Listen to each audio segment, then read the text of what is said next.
Bakı Metropoliteni Qapalı Səhmdar Cəmiyyətinin əsas vəzifəsi sərnişin daşıma, sərnişinlərin təhlükəsizliyini, eləcə də rahatlığını təmin etməkdir. Lakin son zamanlar Bakı Metropoliteni Qapalı Səhmdar Cəmiyyəti metro stansiyalarında ticarət köşklərinin həddindən artıq artması nəticəsində səliqəsizlik və natəmizlik yaranıb. Bunun açıqlamasında Bakı Metropoliteni Qapalı Səhmdar Cəmiyyətinin baş mühəndisi Fuad Tağzadə bildirib. Onun sözlərinə görə Bakı Metropoliteni Qapalı Səhmdar Cəmiyyəti yaranan ilk gündən əsas məqsədlərindən biri də metro keçidlərindəki ticarətin birmənalı olaraq yığışdırılmasıdır. Stat sərnişinləri metrodan maneəsiz istifadəsini təmin etmək üçün metro stansiya keçidlərindəki bu vəziyyəti qaydaya salmaq niyyətindəyik. Statın sonu.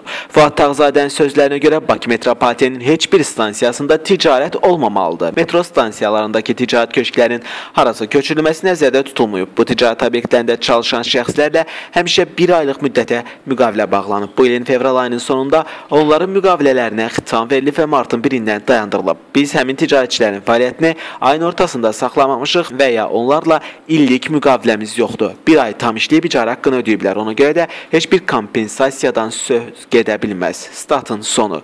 Qurumun baş mühəndisi qeyd edib ki, ticarət köşklərinin bağlanması mərhələli şəkildə həyata keçiriləcək. Belə ki, əvvəlcə ticarət köşklərinin bağlanması stansiyaların içindəki platformalardan başlayacaq.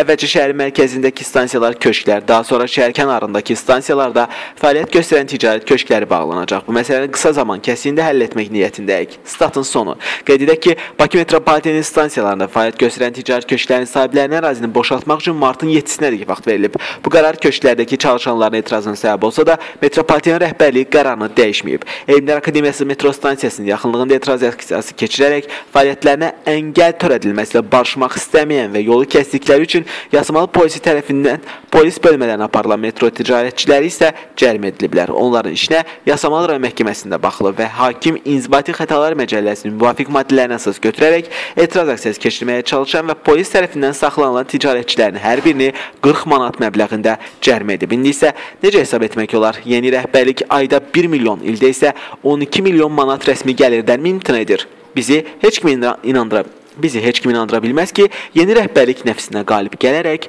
12 milyondan imtina edir. Üstəlik də indiki oyun qaydaları da bunu istisna edir. Rəhbərlik gəlirin bir hissəsini yuxarılara ötürməlidir. Deməli, yeni rəhbərlik az sonra ticarət köşklərini yeni dizaynlı ticarətçilərə satacaq. Onda təbii sual ortaya doğur. Belədirsə, bu həngaməyə nə ehtiyac var idi? Metropoliten rəhbərliyin məntiqi ilə götürsək, var idi. Yeni dizaynlı köşklər daha baha qiymətə, yəni 3-5 min manata satılacaq.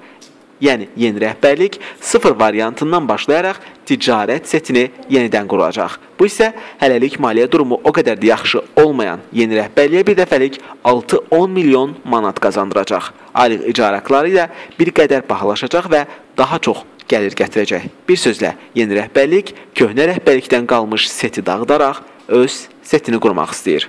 Həmzə Məmmədli, Vizyon TV.